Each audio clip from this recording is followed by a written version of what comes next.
How many of you have been watching the news, particularly yesterday, and did you see who was visiting the White House? Israeli Prime Minister Benjamin Netanyahu was visiting the White House and had a meeting with Donald Trump. Their wives were there together as well. And I just wanted to, there's so much that can be unfurled from the discussions that took place yesterday, and we can only speculate as to what some of the things were that were discussed. But there was something very significant that took place, and I just wanted to call your attention to it and just in 2 minutes tell you a little bit of what some of the ramifications of that might be.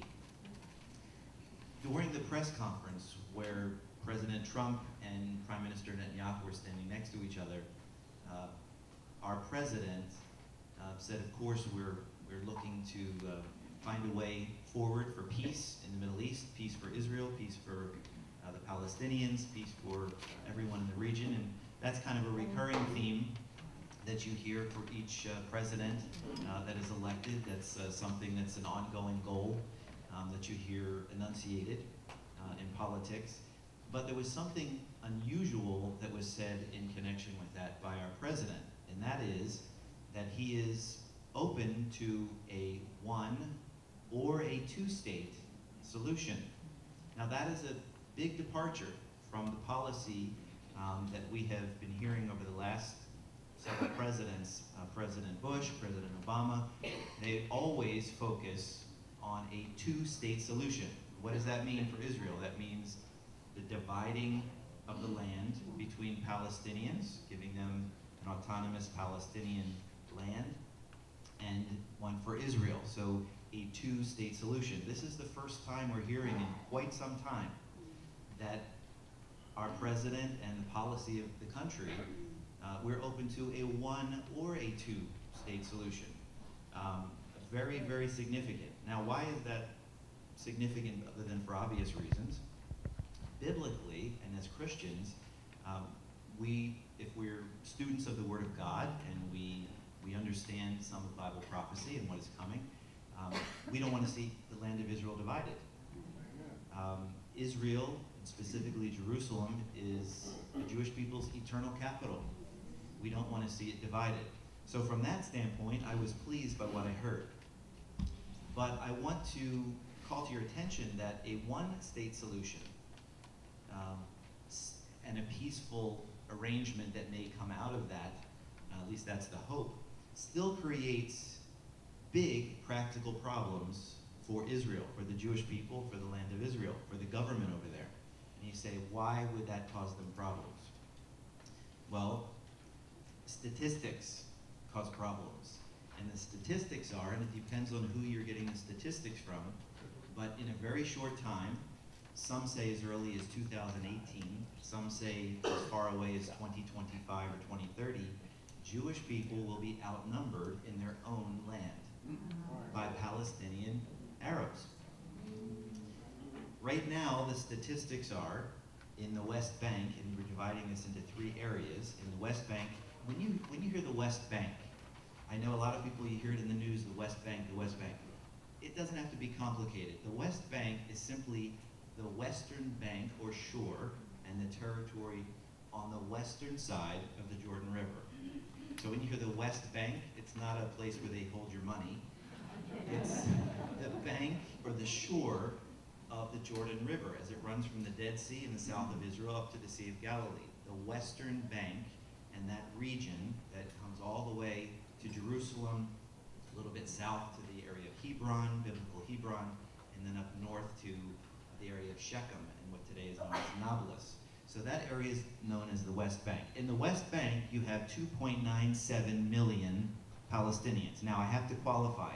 This information is coming from Ramallah, which is the de facto capital right now of the Palestinian West Bank area. So these statistics are coming from Palestinian statisticians. They would say in the West Bank, you have 2.97 million Palestinians.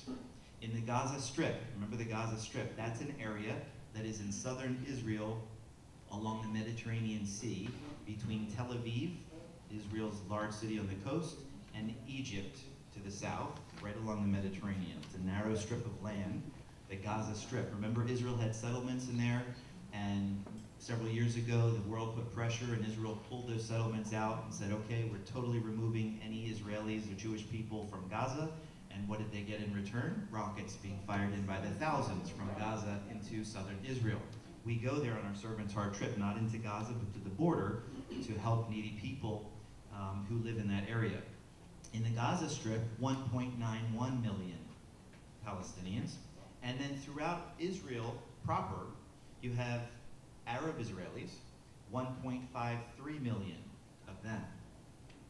Now, you have birth rates that play a role in all of this as well. Back in 2000, the average Palestinian woman had 5.9 children.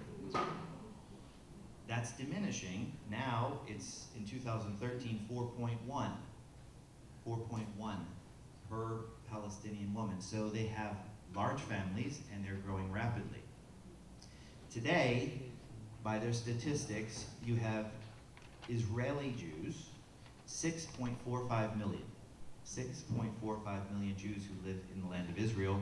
Right now, Arab Palestinians, 6.41 million. So according to their statistics, in the year 2018, there will be more Palestinians who are living in that region than there are Jews in the country. Now, there are others, again, who say, no, that's not going to happen until 2025 or 2030, but still, it's something that is on the horizon. The question for Israel, if you have a one-state solution, how can Israel be a Jewish state and also be democratic when there are more Palestinians that are living in the country than Jews? This is a problem, this is a challenge for the nation of Israel. So even if you take the approach, and I do, that I don't want to see Israel divided, you still have a big challenge, and the world will continue to be putting pressure on Jewish government, on the nation.